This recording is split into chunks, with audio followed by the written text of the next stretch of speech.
Handed, you tend to be a little bit more musical, tend to be a little bit more artistic. Now, that's not always true. This is not hard, fast rules, but you tend to be a little bit more over here. We have students that memorize very, very well. When we dissected the rabbit, cat, some of you sat down and memorized that chart. It said, this is the muscle name, this is the origin, this is the insertion, this is what it does, this is what it looks like. Some people memorize that chart. And I tried to get you not to do that. I said, understand it. I had people, trying to go around, I can't go over somebody right in here, but I had people that did not spend 1 minute studying for muscle tests. They tend to be right brain people. My wife would have memorized the charts, she would have aced it. Okay?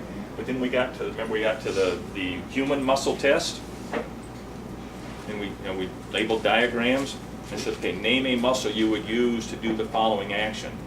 And that drove some of you nuts, right? Name a muscle you'd use to do this.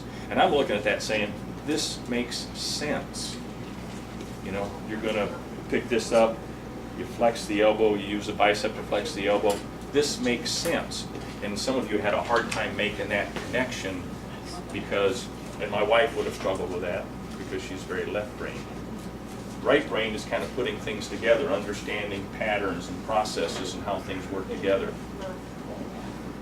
If something breaks at home, you know, let's say the kitchen mixer breaks. My wife's response is, I'll go buy another one. My response is, Go fix it. I think I can fix this. And sometimes I can, sometimes I can't. But I take it downstairs and I would take it apart and try and fix the thing. Okay? Like I said, sometimes it works, sometimes it doesn't. Anybody in here take things apart? Sometimes. If my wife and I are gonna, if I'm putting together a bookshelf or something and it's got 50 pieces to this bookshelf, what's she do? She gets out the directions. She says, step 1, step 2, step 3. What do? Just try to put it together. I lay things out on the floor. It looks like this piece ought to go here. Yep, that fits. Look like this piece ought to go here. That fits. And it doesn't always work, but I try and put it together without even using directions. And that's more of a right-brained activity than reading the directions.